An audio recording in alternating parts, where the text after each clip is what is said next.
things. I feel like Hugo Weaving wishes that he'd never appeared. Hello, Internet. Welcome to Overthinking Films, the film review. Hi! We're going to be talking about Avengers Infinity War. Other people are definitely going to talk about it. Yes. Other people are definitely going to be some of them are even going to be thinking about it. Mm-hmm. But we're the ones who are going to be overthinking about it, because that's what we do here. Yep. So we're going to be going over the sort of our fanboy gut reaction to seeing the movie, what we thought it was then as film, as art, as a movie, and then third, talk about some of the deeper subjects that are explored in the film. So join us. You won't regret it. You may regret it. You probably will regret it. But still, join us anyway, because we need people to talk about this with, not just us. Run while you can. There's still hope. Never. No more hope. Hope is gone. Especially at the end of this movie. Well, no, not quite. But... Oh yeah, spoilers, duh. Yeah. And that will be in the title, but yeah, duh. See the movie. Yes. Yes, so, first, just general fanboy gut reaction of your enjoyment of the movie. I enjoyed it very much. I was expecting like goofy crossover shenanigans. I was not disappointed. Yeah, exactly. And that was one of the things, the main things that this movie had to deliver. Mm-hmm. Just like the first Avengers movie, like the whole point is we're going to get to see all of these characters together for the first time, and you need to pay that off. Like, everybody had in their heads, what would it be like when Iron Man met Star-Lord? Mm-hmm. Two, like, goofy sort of ladies' man quippy people. Mm-hmm. And what was it? Drax, the guy who played Drax, Dave Bautista. Mm-hmm. Right from the beginning, he said he wanted to have Iron Man meet Drax because he knew that Drax would not be able to understand Tony Stark's humor. And we got that in the movie. Yep. So, like, even if it was just a short thing, they had to make sure all those things happened. And it was a wonderful thing, too. It was a very wonderful thing. Like, the quips, spot on. Yes. Spot on. Yeah, and exactly those fanboy moments, like, we were in a theater with a whole bunch of other crazy fanboys like ourselves. And one of the things that it's happening, you could just tell all the moments that it's like, yes, here's when we see the Iron Spider costume. Yep. And everybody cheers. Mm-hmm. They made this movie for those cheer moments. It was fan service. Pure and utter fan service, and they just checked off all the check marks. Yes, and it needed to do that. It's not that they just, it was just fan service. No, it needed to be fan service, and they got that right. Yes. Yeah. So that is, I think, like my favorite parts about the movie, like what I liked about the best. So that's true. Do you have any like thoughts, just good or bad, kind of on the movie as sort of storytelling as a film, as, just sort of was there anything about the experience that you were unsatisfied by, or speak?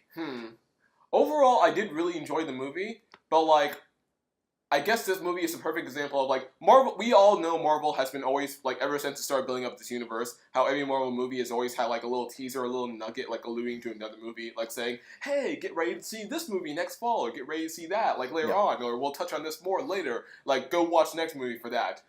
This movie was kind of like the perfect example of that, like in the biggest sense, and it felt that in the sense that this really did feel like part one of a two-part movie.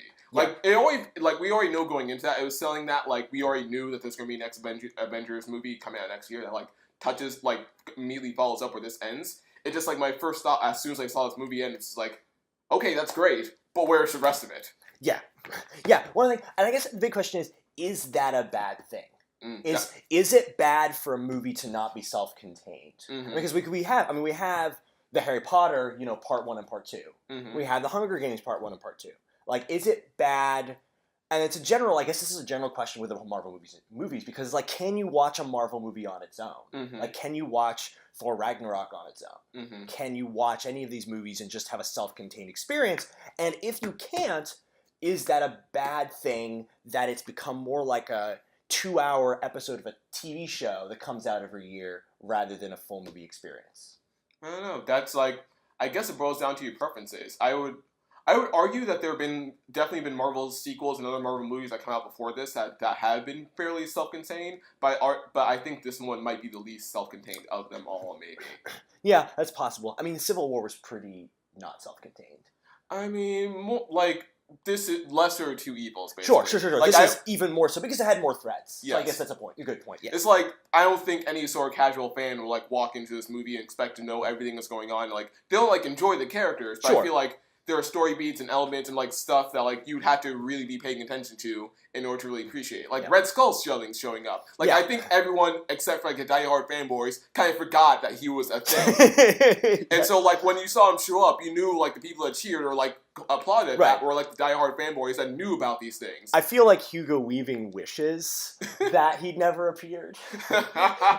Probably. He just hates all the fanboy things he gets cast in, except maybe Lord of the Rings, because he's like in Transformers, and he's like, I hate the fact that I'm Megatron.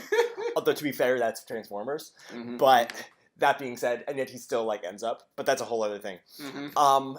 Yeah, I think here's and this gets into personal preference. That's why I asked the question before I made the statement. Is that I think that every movie, I feel like this is true of every like episode of a TV show to a lesser degree. But I feel like for a movie, the movie has to be able to work if you've never seen another thing. Mm-hmm. Obviously, like, you know, if you're coming into like Spider-Man 2, you know, okay, there's Spider-Man 1. Mm-hmm. But I feel like even as somebody who has watched every single Marvel film, that I want to be able to come into this movie, not cold, but having a complete experience. Mm-hmm. Because I'm not going to want to watch every single one of these movies, you know, again when I watch each one of them again. Mm-hmm. And so if I like, you know, take 10 years between watching, you know, the second Thor movie but I watch the third Thor movie every like, you know, 3 years, 5 years, I want to feel like I'm getting a complete experience. Mm-hmm. And so I want, like one of the things I thought about this movie, I really would have liked, and the thing is, it's not as hard as you think it is. Mm-hmm. Because like with Guardians, they did a great job of setting up the characters. We talked about this before. Yes. About setting up the characters, introducing them, saying, oh yeah, remember who this character is? This is why they're important. That's Mm-hmm. cool. Through quippy banter, through awkward exposition, and it can be awkward. But you still feel like you're being reintroduced and entered into the world. Mm-hmm. And like I would have liked the beginning of this movie, either for them to do one of two ways. Either for them to make the movie like just make like from Thanos' point of view and just show him his entire life going to these different places, and so when you meet these different characters, it's like, oh, okay, from his point of view, I'm meeting another random person. Mm-hmm. And so that would have been like a way for you to have a complete experience with that. Or I would have actually loved to have the beginning, it's like you got with Thor, almost be Thor's movie. So it's like you have Thor like preparing like a speech he's going to be giving to the other Asgardians. And so there you get to have a moment with Thor and Loki's relationship showing that, while also because of he's giving a speech sort of getting a recapping like, okay, who these characters are and what their state of the world is. But it's like, look, they're an alien group of refugees. You can kind of introduce them that way and that's fine. But doing that kind of thing, doing that throughout the entire movie, because they did it with some characters, like with Guardians of the Galaxy. They kind of reintroduced you to, oh yeah, this is who these characters are. This is what they do. And I feel like that really is important for a movie, to each movie be doing that on its own. And this movie didn't do that, and that did make the experience less satisfying for me. I think the problem is that it's also a big blockbuster Hollywood crossover movie. And with big Hollywood blockbuster crossover movies, there are big Hollywood blockbuster personalities and characters that people all want to see get great screen time and great lines and great action scenes. And so you're trying to like spend all your time giving all these justice to those kind of things, and you're spending like half your time on that. And it's like your time is split between trying to do that and trying to tell like a really good compelling story. And like, yeah, they're trying to do so many different things at once that it doesn't quite all gel together. I agree. Unfortunately. That's what makes this difficult. I still think that it wouldn't be impossible to do, and I think you've seen like again like Guardians of the Galaxy was a huge ensemble film, right? But like you're kind of introducing all these new characters at once, as opposed to like bringing in all these established characters that people already know and love, and be like, hey, I want to see Iron Man do a thing, I want to see Thor do a thing, as opposed to wait, who's Rocket Raccoon? Okay, I guess I'll learn about this guy. You still had to make the character people care about all these characters now, which is I would argue harder than taking characters people already established and saying you do have to juggle all those things. But I think we can still say, even though we can admit, look, you guys had your work cut out for you, and so it's not a surprise that you didn't get everything, that it didn't all work. I still think it's worth saying it didn't all work, and here's why. I think just baby steps, because like. Oh, we already got done talking about, which you'll see in another video, but Black Panther, how they was able to tell a very great, compelling story from start to finish about one superhero character. And I feel like that might be like the first and best example that Marvel's really starting to do that. And I feel like they just, like, now that they're able to start doing it with one character, now they might be able to do it with more and more characters. Yeah, I mean, I know. They've had 3 Avengers movies at this point. Right. So they should have the formula down, even if it is harder to do. Right, but it's a collection of characters as opposed to like one superhero. Black Panther was... an ensemble too, and I think that was one of the great. Yeah, but they're reintroducing characters as opposed to like saying bringing in big personalities that people already know and trying to like want to see them do fun stuff. And I agree with you. It's harder in Avengers, but not impossible. It's just I don't think we're going to see it anytime soon. Yeah, sadly. Like maybe next Avengers movie, but we'll see. Yeah, I think it just makes it a less good movie when you do that. Don't do that. And so even if we can agree, you had your work cut out for you. So I don't blame you that it didn't all work out perfectly. But that's what it is. Okay, now because this is what we do on this channel, we're gonna dive into the deeper sort of ideas underneath and behind in the story that Stuart was dealing with. And I noticed two that were really interesting to me, and interesting in that they were there and that they were not exactly always handled the best. But you have two things. One is the big thing is that the ethical conundrum of do we do one life for many? Do we risk saving Vision, who's got the Mind Stone, and at the risk of, instead of destroying the stone in his head, at the risk of dooming the world? And then also Thanos' whole motivation regarding galactic overpopulation and him trying to solve that, killing to save lives. Exactly. So which are very very tied together, that whole theme in this movie. So I guess, so what are your thoughts sort of on like how that played out in the story?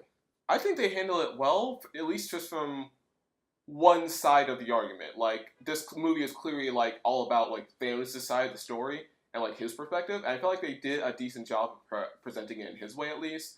Or at least, I don't know, I just don't think they did a bad job with it, at least. Like, I thought they just touched on the right beats, made it very compelling from his side.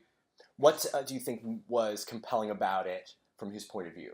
Like, what made it compelling for telling his side of the story? I think, for me, it's just how they just stopped, how they just went into his backstory a little bit. They didn't go too far into it, but they, like, tell you just enough that you, like, get the picture. Like, I really like just how they explored his thoughts on it, like, through his relationship with Gamora and, like, flashbacks he had there. And I really just like that moment where he's, like, talking with Doctor Strange, and, like, you see him use Reality Stone to, like, show what his world was like, and he, like, expresses himself, like, and, like, just expresses his thoughts and his ideas, like, his reasonings behind it, like, through that picture. And, like, yeah, normally in cases like that, I'd be more, like, it'd probably make more sense for do an actual flashback where you see, like, Thanos, like, actually in that situation. But, like, I guess what I appreciate about it is that, in the sense that, yeah, we always go on and on about, like, how in visual mediums you want to do, like, show versus tell. Like, if you had this thing about a character, you want to show it, you usually do that flashback, maybe. And they could have done that here, but I think another rule that's also that's worth remembering in situations like this is how less can mean more. Yeah. And I feel like they did enough to, like, present Thanos' story in a compelling way without having to spend too much time, like, harping over it with, like, say, prolonged flashbacks or anything. Yeah. Because, like, I feel like they were able to say it in a very good and succinct way. Like, you still want to tell a good story, but you want to be able to tell it succinctly as well. Like, you don't want to, like, beat people over the head with your story, but, like, doing a 20-minute No, I mean, flashback. Obviously, I mean, again, like, I notoriously dislike flashbacks. And so, like, things that can avoid that, for me, are really, really good.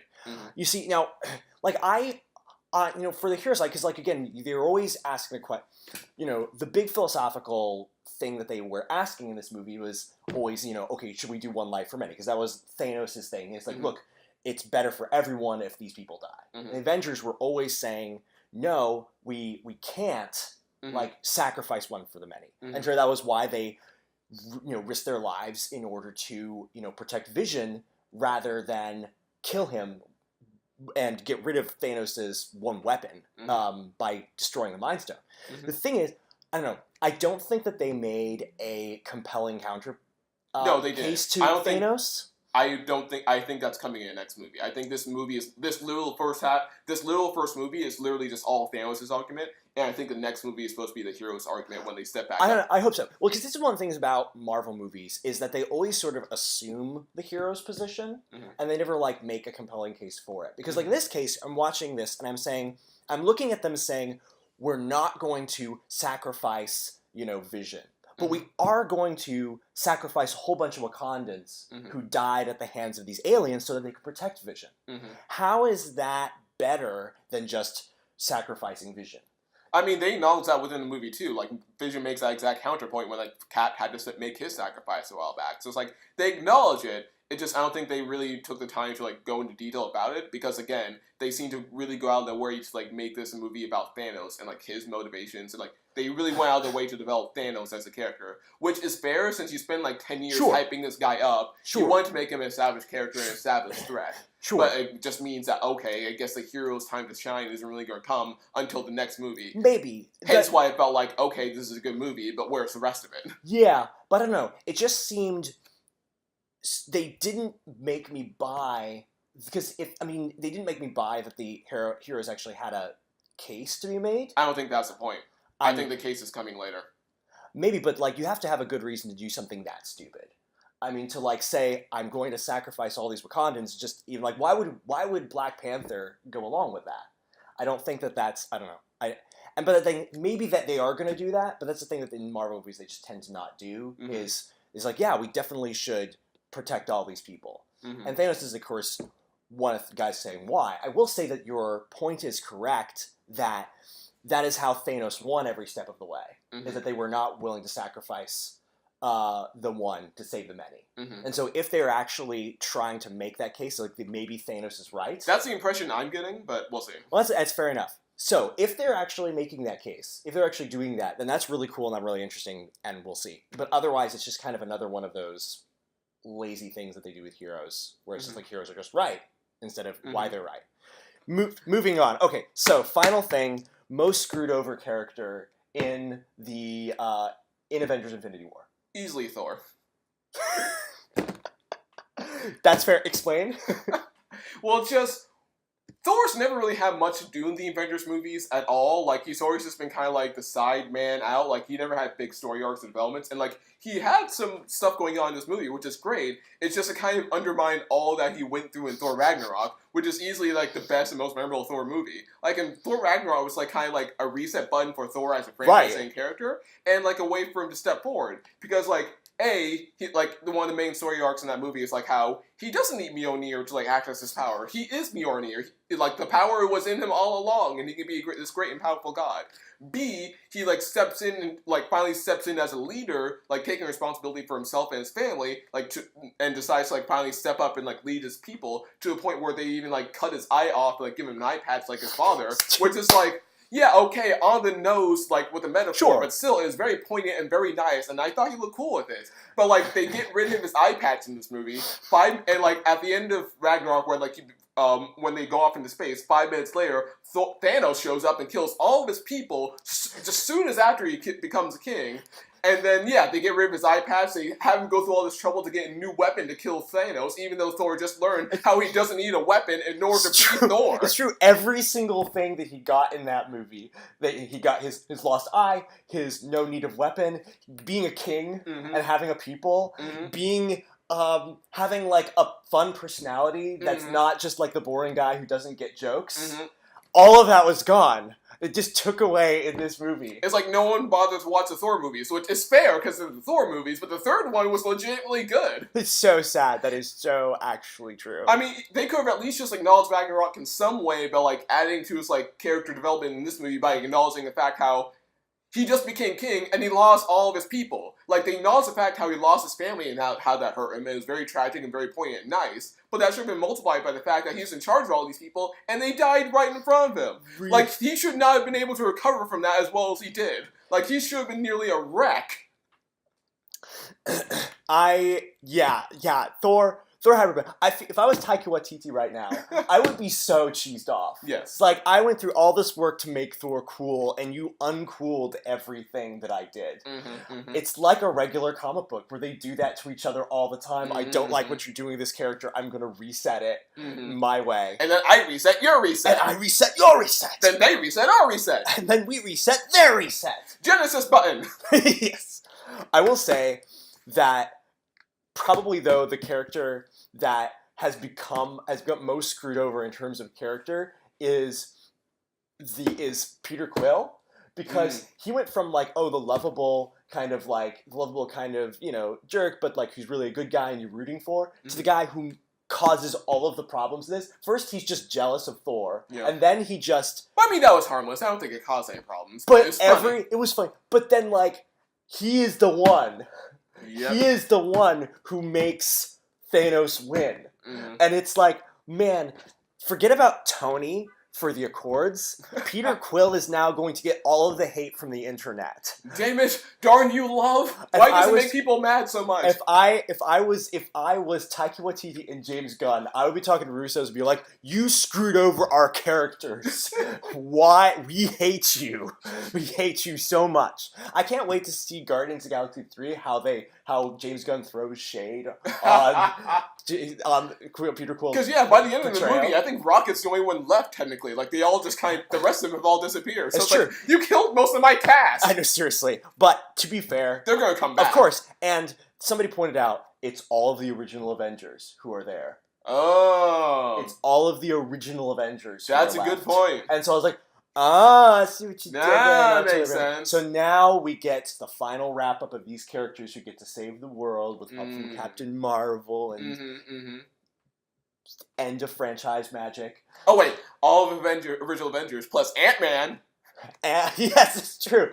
And the Black Panther supporting cast. And with Okoye, which is Black Widow. I mean, he pretty much is. No, I'm not disagreeing with you. All right. Well, so that is our review of Avengers: Infinity War. If you'd like more reviews by us about specific movies, that let us know. And so that's awesome. And I guess we'll of course be here all the way next year when we're not living in a spot. We will just stay here till the end of time. Up to the end of time. We're just staying right here. Yeah. It's cool. All right. Ready to give a good old Avengers Assemble to close us out? I guess. All right. Okay. And 1, 2, 3. It's Avengers Assembles! I hate you so much.